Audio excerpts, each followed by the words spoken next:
The severe weather rolls on tonight east out of Kansas, Oklahoma, into Missouri and Arkansas with strong damaging winds and even some tornadoes. That tornado threat continues to push east, even as far north as Wisconsin. It may not be nearly as strong as what we're seeing across areas further to the south and west back here towards Kansas and Oklahoma.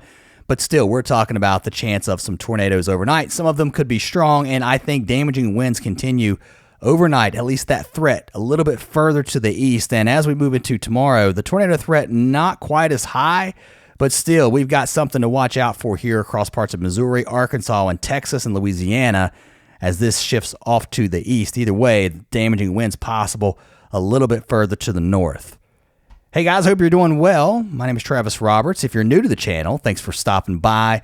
I'm a former TV chief meteorologist. I've been out of the business. If you're new here, you've probably heard that multiple times if you're not, but there's just been a slew of new people coming by. We're closing in on 9,000 subscribers here on this small channel, so thank you so much for subscribing. It really helps the channel a lot. And let me know down below what things are like where you are. Just a cluster of storms through the evening and overnight. These will be pushing again, as I said, into parts of Missouri, southeast parts of Kansas. These storms down here into Oklahoma could still contain some decent wind, hail, maybe even those tornadoes too through the overnight. And then once we get past midnight, things are still kind of going here. So the time above here, this right here, guys, is actually Eastern time. So take off an hour for Central. So you can see once we get toward midnight, now storms moving into parts of Illinois, a good chunk of Missouri, at least through the center part of the state. And then overnight into the early morning hours, these start to push off to the south and east. Now we're looking at southeast Missouri down into Arkansas and Oklahoma. And then that threat shifts off to the east with some damaging winds possible a little bit further north, especially as the front moves through. But the strongest storms would likely be a little bit further to the south. Much cooler behind this front too. And do we get cold enough for some snow up here into Wisconsin and Minnesota?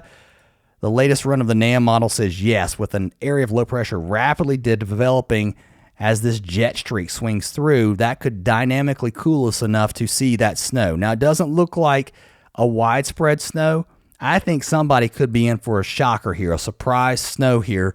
I think where the band sets up is to be determined. How strong will the storms maintain overnight? Will that suck away some of the energy from this surface low pressure that will develop and the dynamic cooling that will happen as a result on the northwest side of it, changing rain quickly over to snow?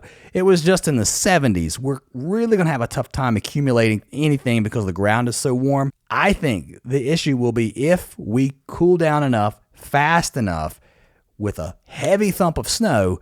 I don't care how warm the ground is. You're going to get a quick accumulating snow. A couple of winter storm watches are out. Some winter weather advisories across this part of the country. Weather.gov is where you need to go to see those. A couple of looks at the models. The European not showing nearly as much snow in this region as the NAM model. I think it's really overdoing things here. In some areas, showing close to a foot of snow.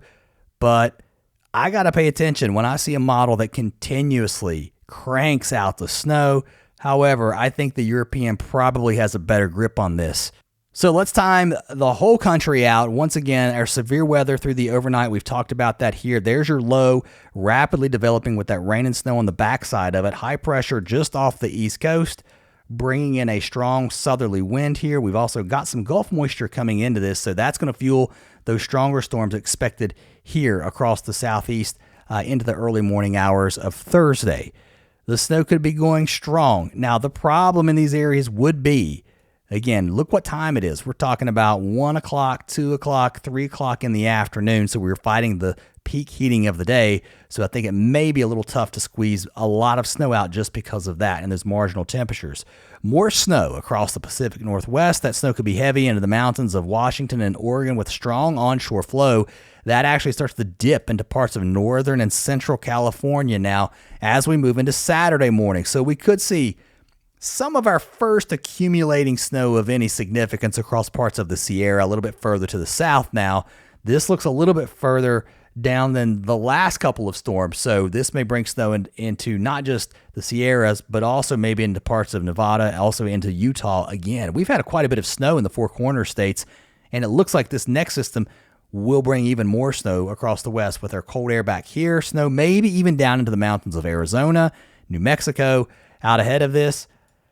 Are we looking at another severe weather day as we head into next week? We might be setting things up. So depending on how all of this evolves, I think it brings more snow into the Rockies and maybe another round of severe weather with these storms here stretching out ahead of our low like this. So if your low is here and you've got your cold front here, warm front kind of laying like this would be your pocket for severe weather.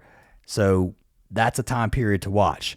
Another storm also slams into the Pacific Northwest. It is relentless here. We've seen storm after storm, and I think we've got another one on the way. The snow is just piling up out here on the order of feet in the mountains. And this is another cold shot of air too, with rain trying to move east with that next front, but it also starts to dry out and die out too. And I'll tell you, I don't know about next Thursday, but the models are trying to put another upper low here across the Southwest.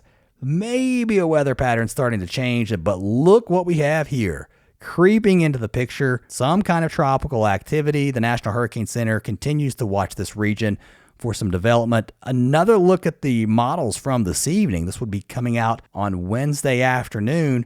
Still wanting to bring something north. These are the ensembles giving you an idea of where an area of low pressure would be.